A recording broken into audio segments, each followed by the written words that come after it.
ఓం శ్రీ మాత్రే నమః. జై దుర్గమ్మ తల్లి. దుర్గమ్మ తల్లి భక్తులందరికీ కూడా నమస్కారం అండి.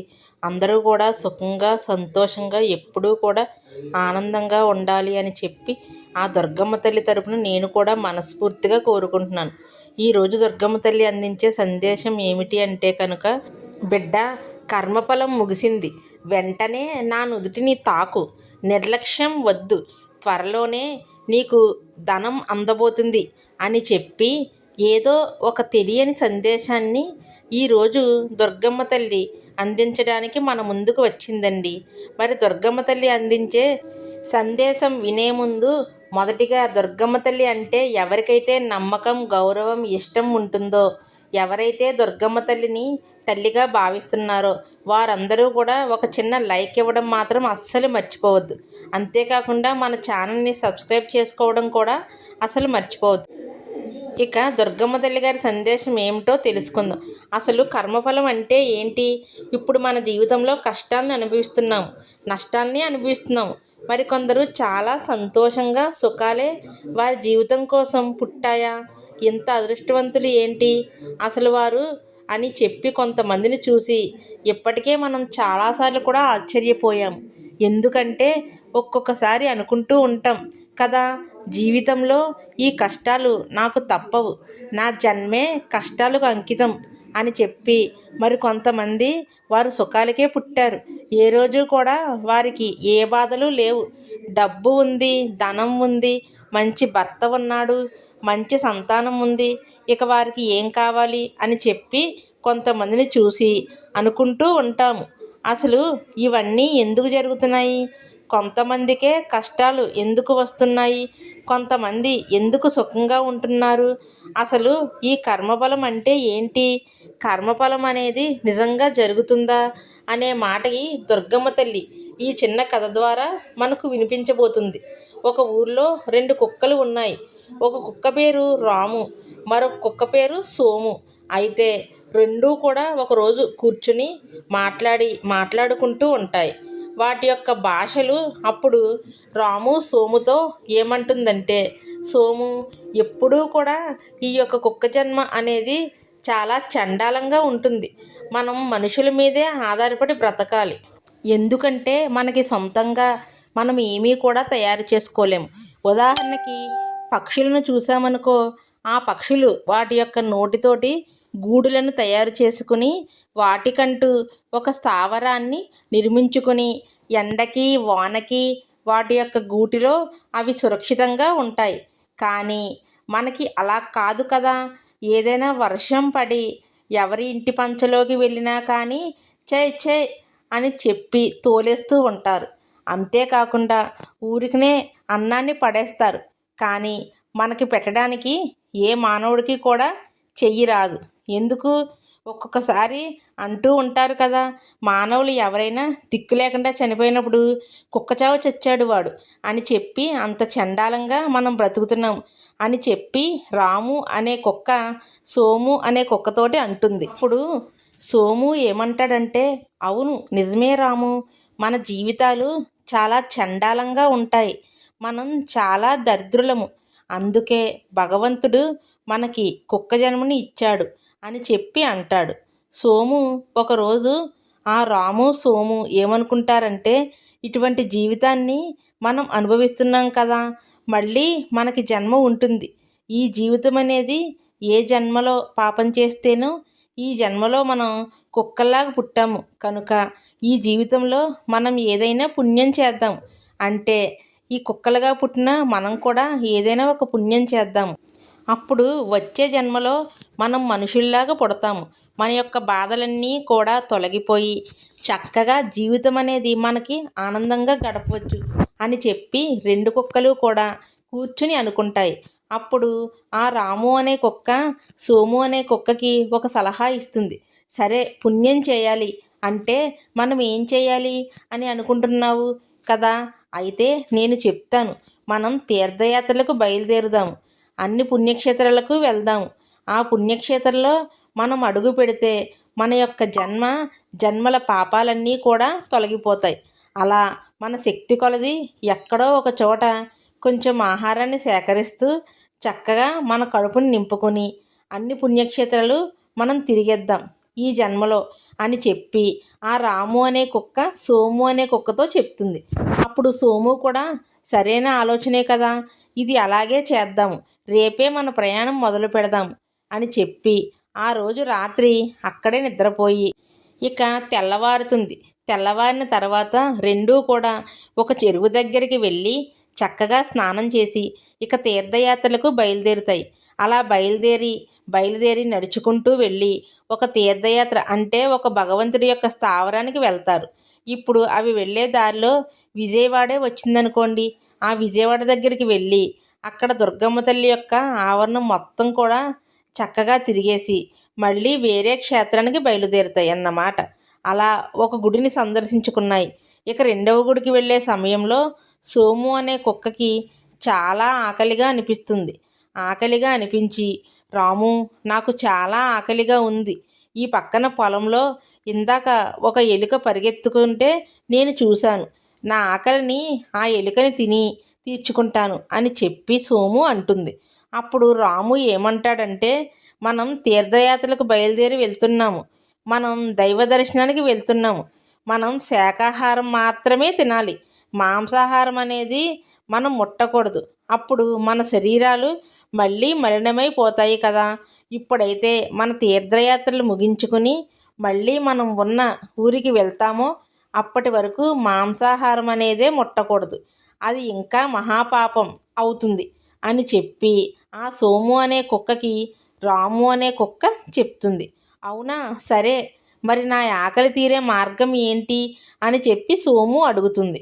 అయితే మనం ఈ పక్కన ఒక పల్లెటూరు ఉంది, ఆ పల్లెటూరికి నేను వెళ్తాను, ఇటు పక్క మరొక పల్లెటూరు ఉంది, ఆ పల్లెటూరుకు నువ్వు వెళ్ళు, ఎవరైనా ఒక ముద్ద పెడతారేమో చూసి అక్కడ కడుపు నింపేసుకుని మళ్ళీ ఇదే చెట్టు కింద ఇద్దరం కలుసుకుందాం, అలా ఇద్దరం కలుసుకుని మళ్ళీ తీర్థయాత్రలను మొదలు పెడదాం అని చెప్పి రెండూ కూడా చెప్పుకుంటాయి. ఇక చెప్పుకున్నదే తడవుగా రాము ఏమో ఎడమవైపు ఉన్న గ్రామానికి వెళ్తుంది, సోమునేమో కుడి చేతి వైపు ఉన్న గ్రామానికి వెళ్తుంది. ఇక రాము నడుచుకుంటూ వెళ్ళి ఏం చేస్తుందంటే, అప్పుడే ఒక బ్రాహ్మణుడు చక్కగా స్నానం చేసి అరిటాకును వేసుకుని చక్కగా ఆ అరిటాకును శుభ్రం చేసుకుంటూ ఉండగా వాళ్ళ భార్య వచ్చి చక్కటి పరమాన్నం, రొట్టెలు, మంచి పాయసం, ఇక భోజనం అన్నీ కూడా తనకి వడ్డిస్తుంది. అప్పుడు రాము అనే కుక్క ఆ బ్రాహ్మణుడి యొక్క ఇస్తరాకులో రొట్టెను గబగబా నోటికి కరిపించుకుని బయటకు పరిగెత్తుతుంది. ఇక బ్రాహ్మణుడికి బాగా కోపం వస్తుంది. మొదటిగా బ్రాహ్మణుడికి కోపం వచ్చినా కూడా తర్వాత తను దైవసేవ చేస్తూ ఉంటారు కదా బ్రాహ్మణులు, అలా తను దైవసేవ చేసుకునే వ్యక్తి కాబట్టి ఆ కుక్కకు కూడా ఆకలి అనేది ఉంటుంది. ఎంత ఆకలి వేస్తేనో అది నా ఇస్తర రొట్టెను దొంగలించింది, దీన్ని దొంగలించడం అని కూడా అనకూడదు, ఎందుకంటే పాపం దాని ఆకలి అని అడగడానికి నోరు లేదు కదా, అందుకనే అది తీసుకుంది అని భార్యకు ఈ ఇస్తరాకు ఆ కుక్కకి పెట్టు, మరొక మంచి ఇస్తరాకు వేసి నాకు భోజనాన్ని వడ్డించు అని చెప్పి భార్యకు చెప్తాడు. భార్యకి మొదటిగా బాగా కోపం వస్తుంది, ఎందుకంటే చాలా కష్టపడి వంట చేసింది కదా. అలా కోపం అంటే ఎవరికైనా కానీ ఎక్కువ కష్టపడి అన్నీ కూడా సిద్ధం చేసినప్పుడు ఏదైనా ఇలాంటివి జరిగితే కోపం వస్తుంది కదా. అలాగే తనకి కూడా కోపం వచ్చింది. కానీ మళ్ళీ ఆ కుక్క యొక్క బాధని అర్థం చేసుకుని ఆ ఇస్తరాకును తీసుకుని వెళ్ళి ఆ కుక్క ముందు పెట్టి మళ్ళీ బ్రాహ్మణుడికి మంచి ఇస్తరాకు వేసి మళ్ళీ భోజనాన్ని వడ్డిస్తుంది. అలా రాము చక్కగా కడుపు నింపుకుని బయలుదేరుతాడు. ఇక సోము కుడి చేతి వైపుకు వెళ్ళాడు కదా. ఆ కుడి చేతి వైపుకు వెళ్ళిన తర్వాత సోము ఒక వ్యాపారి ఇంటిలో ఒక రొట్టె ముక్కను తీసుకుని బయటకు వచ్చి తినటం మొదలు పెడతాడు. ఆ వ్యాపారి ఆ యొక్క సోము అంటే ఆ కుక్క రొట్టె ముక్కను తన ఇంట్లో నుంచి దొంగలించడాన్ని చూసి ఒక కర్ర తీసుకుని ఆ సోము నడుం మీద వేస్తాడు.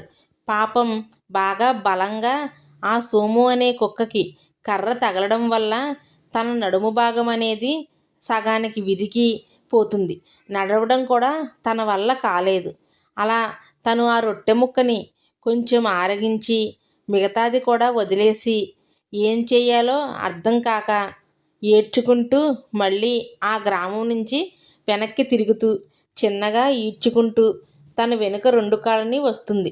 అప్పటికే చెట్టు కిందకి చేరుకున్న రాము అనే కుక్క ఏంటి నా స్నేహితుడు ఇంకా రావడం లేదు, ఇంతసేపు తనకి భోజనం దొరకడం లేదా, భోజనం దొరకకుండానే ఉందా, పాపం ఏ అవస్థ పడుతున్నాడో ఏమో, నేను కూడా వెళ్ళి చూద్దాము అనుకుని తను కూడా కుడి చేతి వైపుకు బయలుదేరుతుంది. రాము అనే కుక్క అలా కొంచెం దూరం నడవంగానే ఆ సోము అనే కుక్క రాము అనే కుక్కకి ఎదురుపడుతుంది. ఎదురుపడినప్పుడు ఆ రాము అనే కుక్క సోము కళ్ళు చూసి, ఏంటి సోము, ఏమైంది, నీ నడుముకి ఏంటి గాయం, నువ్వు ఎందుకు నడవలేకపోతున్నావు, నిన్ను ఎవరైనా కొట్టారా అని చెప్పి బాగా జాలిగా ఏడుస్తూ అడుగుతుంది.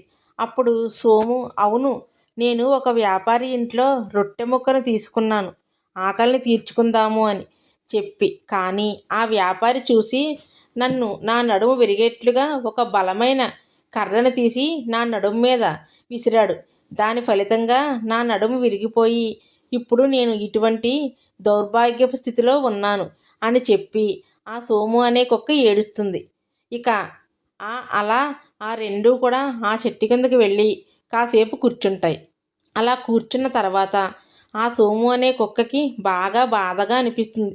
బాధగా అనిపించి, రాము, ఇక నాకు ఈ జీవితం వద్దు, ఎందుకంటే నా నడుము విరిగిపోయింది, బ్రతికినంత కాలం కూడా ఇలా నేను అవిటిదానిలాగే బ్రతకాలి, ఈ జీవితం నాకు అస్సలు వద్దు, అంతకుముందు మామూలుగా ఉన్నప్పుడే నాకు ఎవరూ ఒక ముద్ద కూడా పెట్టలేదు, ఇప్పుడు ఈ స్థితిని చూసి నన్ను చీదరించుకుంటారే తప్పితే నా కడుపును కూడా ఎవ్వరూ నింపరు, ఎందుకు నాకు ఇంకా ఈ బ్రతుకు అని చెప్పి అనుకుని ఆ సోము అనే కుక్క అంటే రాముతో చెప్తుంది, నన్ను ఆ పక్కనే ఉన్న కృష్ణానది దగ్గరికి తీసుకుని వెళ్ళు, ఆ నదిలో నేను దూకి నా ప్రాణాన్ని త్యాగం చేసేస్తాను, ఇక తరువాత భగవంతుడి దయ నాకు ఎటువంటి జన్మనిస్తాడో ఆయన ఇష్టం అని చెప్తుంది.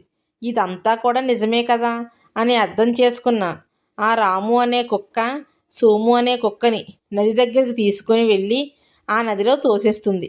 అలా అక్కడ సోము అనే కుక్క ప్రాణత్యాగం చేస్తుంది. తరువాత తన స్నేహితుడు కూడా చనిపోయాడు. ఇక నా బ్రతుకు మాత్రం ఎప్పుడైనా ఇలా జరగదు అని గ్యారంటీ ఏముంది, నా స్నేహితుడు ఉంటే ఎలాగైనా కానీ ఆనందంగా గడిపేదాన్ని, నా స్నేహితుడు లేకుండా నేను బ్రతకడం నా వల్ల కాదు అనుకుని ఆ రాము అనే కుక్క కూడా అదే నదిలో దూకి ఆత్మహత్య చేసుకుంటుంది. ఇలా 2 కుక్కలు కూడా కృష్ణానదిలో దూకి చనిపోతాయి. పాపం కదా, అవి రెండూ కూడా తీర్థయాత్రలకు బయలుదేరుతున్నాము అని చెప్పి బయలుదేరి ఒక క్షేత్రాన్ని దర్శించుకొని మరొక క్షేత్రానికి వెళ్తున్న దారిలో ఆకలి కోసం పడిన తిప్పల వల్ల చివరికి వాటి ప్రాణాలు కూడా కోల్పోయాయి. కానీ ఇలా కొన్ని నెలలు గడిచేసరికి ఆ బ్రాహ్మణుడి యొక్క భార్య నెల తప్పుతుంది. అదేవిధంగా వ్యాపారి యొక్క భార్య కూడా నెల తప్పుతుంది. అప్పటికే వాళ్ళిద్దరి జంటలకు కూడా సంతానం లేదు. సంతానం కోసం ఎంతగానో ఎదురు చూస్తున్న ఆ బ్రాహ్మణుడి కుటుంబంలో, ఆ వ్యాపారి కుటుంబంలో భార్యలు నెల తప్పేసరికి చాలా ఆనందాలనేవి బాగా అడుగుపెట్టాయి. అప్పుడు బ్రాహ్మణుడికి మంచిగా 9 నెలలు నిండిన తర్వాత ఒక పుత్రుడు జన్మిస్తాడు. అదేవిధంగా వ్యాపారికి కూడా 9 నెలలు నిండిన తర్వాత ఒక పుత్రుడు జన్మిస్తాడు. ఇక బ్రాహ్మణుడికి కొంచెం పేద కుటుంబమే కానీ వ్యాపారిది చాలా ధనం ఉంటుంది. బ్రాహ్మణుడికి పుత్రుడు పుట్టిన వేళ విశేషం. చక్కగా తనకి ఒక మంచి గవర్నమెంట్ తరపున పెద్ద దేవాలయంలో తనకి ఒక మంచి అంటే పూజారి పదవి వస్తుంది. కొంచెం కొంచెంగా ధనాన్ని కూడబెట్టుకుంటూ ఒక మంచి స్థాయికి ఎదిగి కొడుకు పుట్టిన వేళ విశేషంతో బాగా ధనవంతుడు అవుతాడు. బ్రాహ్మణుడు అదేవిధంగా తండ్రి యొక్క బాధ్యతలను, తండ్రి యొక్క మంచి బుద్ధిని, అంటే బ్రాహ్మణుడు ఎవరంటే అంతకుముందు అన్నాన్ని కూడా ఇస్తరాకులో రొట్టె ముక్క తీసుకుంటే కుక్కకి అన్నం పెట్టారు కదా, ఇద్దరు కూడా రాము అనే కుక్కకి మళ్ళీ ఆ రాము అనే కుక్కే పుత్రుడి రూపంలో ఆ బ్రాహ్మణులకు జన్మించి వారి యొక్క ఆ అన్నం పెట్టిన విశ్వాసం కోసం పుత్రుడిగా జన్మించి వారిద్దరినీ కూడా పుత్రుడిగా తల్లిదండ్రులు ఇద్దరినీ జాగ్రత్తగా చూసుకుంటూ మంచిగా తండ్రి పేరు నిలబెట్టి ఆ వంశానికి వారసుడిగా మారి ఆ కుటుంబం చాలా ఆనందంగా గడిపింది. ఎందుకంటే వారిద్దరూ అన్నం పెట్టిన పుణ్యం అంటే ఆ కర్మ అనేది వారికి ఈ విధంగా ఒక మంచి పుత్ర సంతానం ద్వారా లభించింది. ఇక వ్యాపారి విషయానికి వస్తే నడుము విరగ్గొట్టిన కుక్క ఏదైతే ఉందో వ్యాపారి ఆ నడుము విరగ్గొట్టిన అదే కుక్క మళ్ళీ ఈ వ్యాపారి కుటుంబంలో పుత్రునిగా జన్మించింది. ఇక వ్యాపారికి కొడుకు పుట్టిన వేళ విశేషం. వ్యాపారంలో బాగా నష్టాలు రావడం మొదలుపెట్టాయి. అదేవిధంగా ఉన్న ఆస్తులన్నీ కూడా ఒక్కొక్కటిగా అమ్ముకోవడం మొదలుపెట్టాడు. చెడు వ్యసనాలకు అలవాటు పడ్డాడు. ఇక తండ్రి ఏ బాటలో అయితే నడుస్తున్నాడో కొడుకు కూడా అదే బాటలో నడవాలి. కాబట్టి కొడుకు కూడా చెడు వ్యసనాలకు బానిసై పేకాట, జోదం, వ్యసనం, స్త్రీ వ్యసనం ఇవన్నీ కూడా అలవాటు చేసుకుని ఉన్న డబ్బుని కాస్త కూడా ఇద్దరూ కూడా ఖర్చు పెట్టడం మొదలుపెట్టారు. ఒకరోజు బాగా తాగి వ్యాపారి కొడుకు ఆ యొక్క తండ్రిని కర్రతో బలంగా కొట్టేసరికి తండ్రి యొక్క నడుము కూడా ఆ రోజున ఆ సోము అనే కుక్కకి ఎలా విరిగిందో ఈరోజు ఈ వ్యాపారి యొక్క నడుము కూడా అలాగే విరిగింది. అంటే అతను నడుము విరక్కొట్టాడు కదా కుక్కకి. ఆ యొక్క కర్మఫలం అనేది ఇతనికి అదే కుక్క పుత్రునిగా జన్మించి ఇతని నడుము విరగ్గొట్టేలాగా చేసింది. చూశారు కదా కర్మఫలం ఎంత చక్కగా పనిచేసిందో. 100 గోవులు అనేవి ఒక చోట ఉన్నప్పుడు ఒక దూడ ఆ గోవుల నుంచి తప్పిపోయినప్పుడు ఆ దూడ అంటే ఆ గోవు యొక్క దూడ ఆ 100 ఆవుల గుంపులో వెతుక్కుంటూ తన తల్లి దగ్గరికి వెళ్ళే పాలరమ్ముని పట్టుకుంటుంది. అదే విధంగా మనం చేసిన కర్మఫలాలు కూడా ఎప్పుడైతే మంచి చేస్తామో ఆ మంచి మనకి ఖచ్చితంగా తిరిగి వస్తుంది. ఎప్పుడైతే ఎదుటివారికి అన్యాయం చేస్తామో ఆ అన్యాయం కూడా మనకి అలాగే తిరిగి వస్తుంది. కనుక బిడ్డ ఎప్పుడూ కూడా నువ్వు ఏ తప్పు చేయలేదమ్మా. అదేవిధంగా ఎవరి మనసుని కూడా తెలుసో తెలియకో ఒకవేళ నువ్వు బాధపెట్టి ఉంటే వారిని ఈరోజే క్షమించమని అడుగు. ఎవరి దగ్గర కూడా మోసపోకు. ఎవరినీ కూడా మోసం చేయకు. అప్పుడు నా యొక్క ఆశీర్వాదం అనేది నీకు రెట్టింపు అందుతుంది అని గుర్తించుకో బిడ్డ. ఈ యొక్క కర్మఫలం అనేది ఎలా వెంటాడుతుందో నీకు ఇప్పటికే అర్థమైంది కదా. కనుక దీని గురించి నువ్వు నిర్లక్ష్యం చేయకుండా అందరినీ కూడా మంచి చెయ్యి. వీలైతే కానీ చెడు మాత్రం ఎప్పుడూ కూడా ఎవ్వరికీ చేయకుండా ఇక నువ్వు ఎదురు చూస్తున్న ఆదాయం ఏదైతే ఉందో ఏదైతే అమ్ముడుపోయి నీకు ధనం రూపంలో అందాలి అనుకుంటున్నావో అది ఇప్పుడే వెంటనే జరగడానికి సిద్ధంగా ఉంది. కనుక దాన్ని వీలైనంత తొందరగా నువ్వు అమ్మి ధనం రూపంలో నీ దగ్గర ఉంచుకో. అది నీకు 20 లక్షల పైనే అమ్ముడు అవుతుంది. కనుక దాని గురించి నువ్వు ఏమాత్రం ఆలోచించకు. ఇక నువ్వు తాకట్లో పెట్టుకున్న బంగారం ఎలా తిరిగి వస్తుంది అని కూడా ఆలోచిస్తున్నావు. దానికి కూడా నేను మార్గాన్ని నీకు చూపిస్తాను. కనుక నువ్వు దాని గురించి కూడా అస్సలు ఆలోచించకు. ఇక ఎవరైతే విద్యార్థులు 10వ తరగతిలో నేను మంచి మార్కులతో పాస్ అవ్వాలి అని ఎదురు చూస్తున్నారో వారందరూ కూడా ఖచ్చితంగా బిడ్డ నీ దుర్గమ్మ తల్లి అని చెప్తున్నాను. ఖచ్చితంగా నీకు మంచి మార్కులతో ప్రథమ స్థానంలో నువ్వు పాస్ అవుతావు. కనుక నువ్వు దాని గురించి కూడా ఆలోచించొద్దమ్మా. సంతోషంగా ఉండండి, ఆనందంగా ఉండండి. అందరినీ కూడా మంచిగా చూసుకోండి. ఎవ్వరికీ కూడా ఏ నష్టాన్ని కలిగించవద్దు, ఏ కష్టాన్ని కలిగించవద్దు. అంతా కూడా శుభమే జరుగుతుంది అని చెప్పి ఈరోజు దుర్గమ్మ తల్లి మనకి ఒక చక్కటి సందేశాన్ని అందించిందండి. ఎంత బాగుందో కదా ఈ సందేశం. కర్మఫలం అనేది చూశారు కదా ఎంత వేగంగా వారికి దక్కిందో అదేవిధంగా మన జీవితాల్లో కూడా జరుగుతుంది. కనుక వీలైనంత వరకు మంచే చేద్దాము, చెడు మాత్రం ఎవ్వరికీ కూడా చెయ్యొద్దు. మరి ఈరోజు దుర్గమ్మ తల్లి సందేశం మీ అందరికీ నచ్చింది అనిపిస్తే ఒక చిన్న లైక్ ఇవ్వండి ఫ్రెండ్స్. మొదటిసారి మన ఛానల్లోకి వచ్చినట్లయితే సబ్స్క్రైబ్ చేసుకుని సపోర్ట్ చేయండి. మరి రేపు మరొక మంచి సందేశంతో తప్పకుండా కలుసుకుందాము. అంతవరకు